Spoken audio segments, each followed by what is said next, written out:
Chapter 8. A short while later, Kathryn lay in bed and wondered if she had imagined everything. She surrendered herself to Jacob, and besides a slight headache, she felt no different. Still balanced on the edge of an abyss, she felt no desire to get up and face another boring day in the library, or to play endless games of cards with Hal. Without someone to share anything with, life was pointless. "You're not a damn Hallmark card. Get your ass out of bed. Stop feeling sorry for yourself," Jacob's voice whispered. "I think I have the right to some self-pity. Thank you very much. Let me mope for a few more minutes and leave me alone." Kathryn snorted in disgust. "You know, if you talk aloud to me, people will think you're crazy." She sighed and slid her legs over the edge of the bed. "I thought you were supposed to be silent now."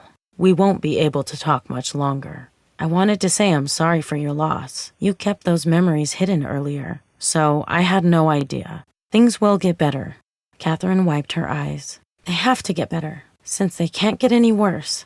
I'm going to take a bath now. Get lost." With quick hops, she made it over to the bathtub and promised herself she would keep shoes next to the bed from now on.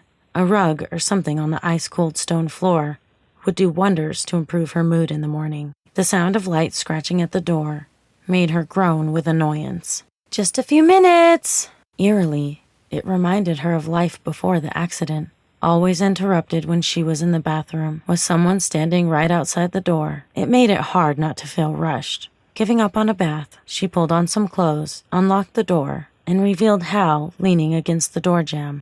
"Morning, Kate. I'm sorry, but I was worried you didn't get up at your usual early hour. Is everything okay?" Her stomach took its cue and growled in protest. "Everything's fine."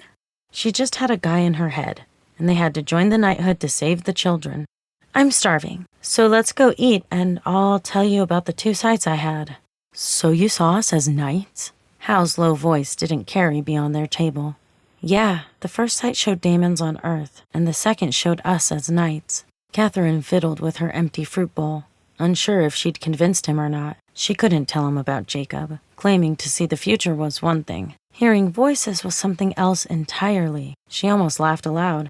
"I'm sorry, but I don't think that's the way to go. What if we find a way back to Earth? We can't exactly go back with wings attached to our backs. Sure, we'd never have to buy a plane ticket again, but they lock us up in a lab somewhere." Hal stacked his dishes with hers and brought their tray to the return cart. They headed back to her room in silence. She couldn't tell him that she didn't care if she made it home. Avlor wasn't exactly her home, but neither was Earth anymore. Her father and her brother were there, but they were only shells of their former selves. "Maybe it's reversible?" "We need to talk to someone who's familiar with the war." Hal ran his hand through his overgrown hair. "Why the Daemons and the Knights are at war?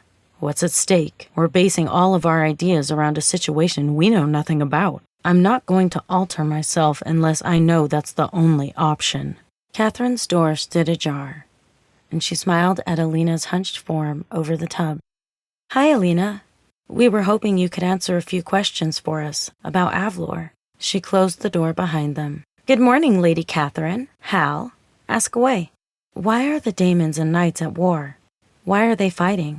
Besides the Knights not wanting to be eaten by the Daemons, Kathryn stood beside Hal in front of the door. Alina sat upon the bed. "Well, I only know as much as my father knew, since my mother never bothered to learn the history of Avlor. According to my father, Daemons had stripped their homeworld of food. In the ancient wars, they allied with our enemy and wanted the world of Kalas-Seek as a reward for their help. After only the Daemons remained, and the world of Kalas-Seek seemed out of reach, the Daemons somehow found out about the portal back to Earth. The Knights believe this is what motivates them, a link to a world with plentiful food. They don't seem to care for the native creatures here on Avlor.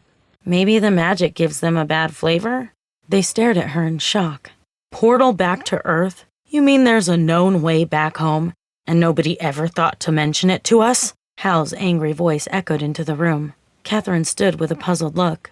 It didn't make any sense for them to keep it a secret. Why hadn't Jacob mentioned it? Come to think of it, it seemed obvious that there had to be some type of portal if the Daemons were supposed to get to Earth. "It's a known way, but it hasn't been used for a long time. I think they used to use it every 50 cycles to replenish our horse bloodlines and get more domestic animals. But everyone believed plagues and wars had contaminated Earth, even after people from Earth still appeared here and contested that theory. Nobody could open the portal. The knowledge to open it was lost. You could say we have the door to Earth, but we lost the key, Alina said, frowning. This war doesn't make any sense then. The knights can't open the portal, so even if they lose and the daemons take over, they can't open it to Earth anyway. Hal snorted in disgust. That's the answer, Hal. Go ahead and take a stroll. Grab a daemon and explain that to him. Kathryn walked over to the bed and sat next to Alina. Maybe we can find the key in the library. Hal paced in front of the bed, his shoes slapping against the floor. We find the key, return to Earth, and then we don't have to worry about the war. That kinda defeats the purpose. They'd suddenly be able to open the portal, and then if the daemons did win, they'd make it to Earth. Then we can have them destroy the key after we're through. What about Avlor? Alina's question stopped Hal's pacing. You're both so focused on yourselves that you dismiss the people of this world. We've been fighting this war to protect Earth for centuries, and all you want to do is return home and pretend we don't exist? As Hal shook his head, Kathryn squared her shoulders and turned toward him. It's decided then. That's what we have to do. What? What are you talking about? Hal gave her a blank look. The last sight, the only way to protect Earth, is to become knights. It seems so obvious.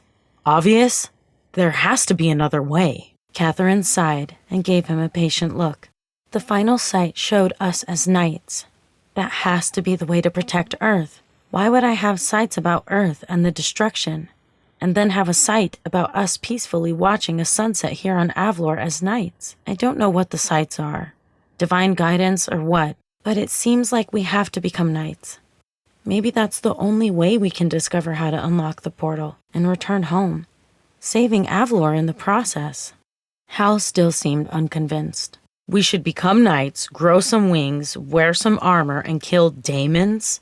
Why would the knights protect a portal that doesn't work? How can 2 extra knights make a difference in a war that's been going on for this long? He sighed and started rubbing his temples. I have to admit, I understand your reasoning. I can imagine what would happen to Earth if the daemons made it through the portal.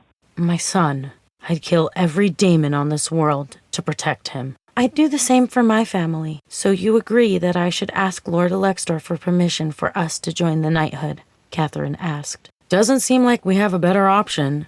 Hal crossed his arms and left the room. Alina sat quietly as she listened to the exchange.